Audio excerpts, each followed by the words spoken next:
मनोज यादव जी, रेवाड़ी से। राधा वल्लभ श्री हरिवंश। महाराज जी, आपके चरणों में कोटि कोटि प्रणाम।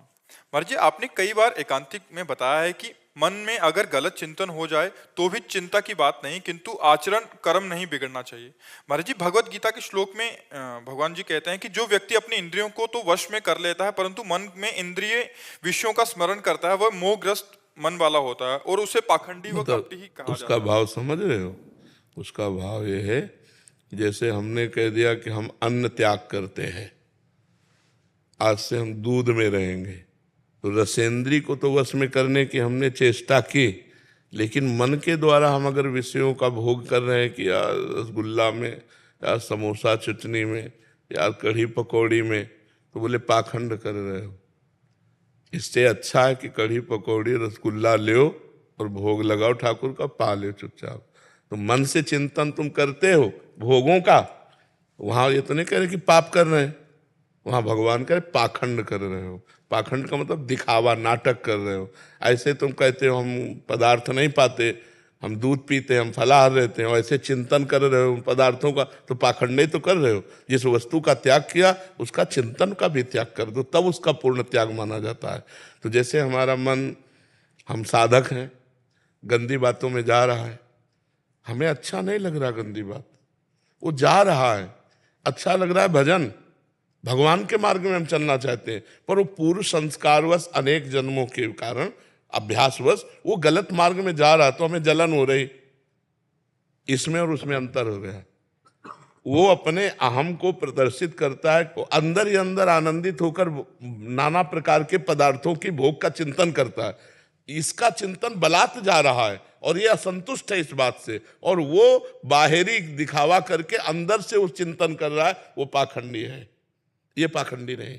यद्यपि ये पाप का चिंतन कर रहा है लेकिन पाखंडी नहीं, क्योंकि पूर्व संस्कार वसात उसका चिंतन हो रहा है गलत, और वो जल रहा है कि यार क्यों हो रहा है गलत, वो अच्छे मार्ग में चलना चाहता है, ये साधक है। और वो उस बात का चिंतन करके आनंदित हो रहा है, क्या यार ऐसा, क्या यार ऐसा, विषयों का चिंतन कर रहा है और अपने को त्यागी बता रहा है, तो बोले वो पाखंड कर रहा है। समझ पा रहे आप? इसमें और उसमें अंतर है। वो पूर्व संस्कारवश चिंतन होता है, लेकिन उस चिंतन से वो असंतुष्ट है, उस चिंतन से निकलना चाहता है, और वो जानबूझकर उसका चिंतन करते हुए पाखंड साबित कर रहा है। मैंने 10 वर्ष से अन्न नहीं चखा, लेकिन वो रोज उन विषयों का चिंतन करता है, वो पाखंडी है। समझ पा रहे हैं आप? श्री हरिवंश महाराज जी, महाराज जी, क्या किसी का दिल दुखाने से भजन का सुख रुक जाता है? सबके हृदय में भगवान विराजमान है। यदि हमारे द्वारा ऐसा कटु भाषण, कटु व्यवहार हुआ कि उसका दिल दुख गया, तो फिर हमारे भजन पे फर्क पड़ जाएगा। हम सही चल रहे हैं, वो स्वयं दुखी हो रहा है अपने विचार से, तो नहीं रुकेगा। लेकिन हमारे द्वारा यदि संभाषण कठोर पूर्वक हुआ या चेष्टा प्रतिकूल हो गई, तो हमें क्षमा याचना करनी चाहिए।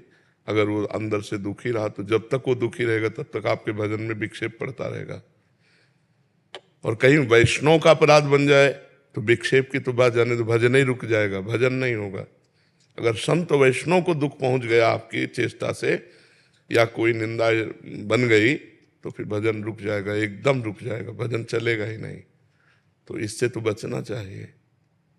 पर दोष दर्शन, पर चर्चा, पर निंदा, ये सब भजन में बाधक है। तो अगर हम किसी से ज्यादा व्यवहार ना करें तो इससे बहुत बचाव होता है।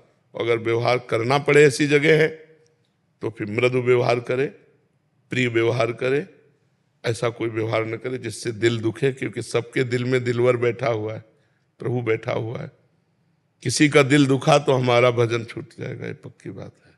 समझ रहे ना? तो बहुत सावधान। हाँ, अब जैसे पदाधिकारी है तो उसमें यह सिद्धांत नहीं लागू होगा। वो अगर चोर को डंडा मार रहा है तो उसकी पूजा हो रही, उसमें ये नहीं सोचा जाएगा कि दिल दुखेगी, नहीं, तुम्हारे दिल की दुखने की बात नहीं रही। पर आप कोई पदाधिकारी हो तो बात अलग है।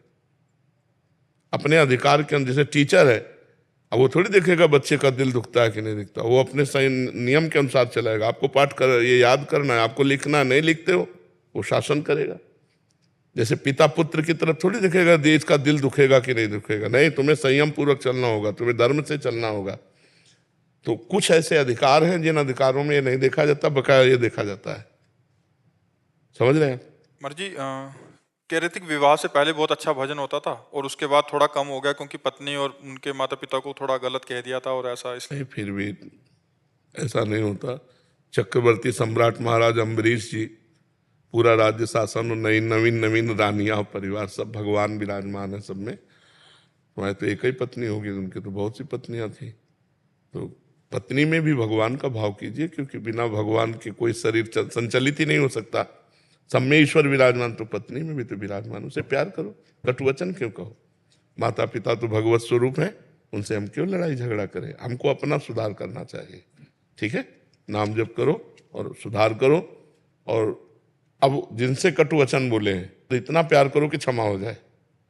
माता पिता उनसे क्षमा मांग लीजिए, क्योंकि पत्नी एक मित्रवत अर्धांगिनी, हमारा हृदय, ये हम ऐसा व्यवहार करें कि अपने आप को क्षमा कर दे। फिर से शुरू हो जाएगा वैसे ही? हाँ बिल्कुल शुरू हो जाएगा। आप देखना ऐसा करके, अगर आप शीघ्र चाहते हो तो पत्नी से भी क्षमा मांग लो और माता पिता से भी क्षमा मांग लो कि आगे से मैं ऐसी गलती नहीं करूंगा। तो देखोगे आपके हृदय में आनंद आएगा और भजन चल पड़ेगा। अगर अपराध बन जाए तो भगवान पत्नी के भीतर हृदय में बैठे हैं, भगवान सबके हृदय में बैठेंगे।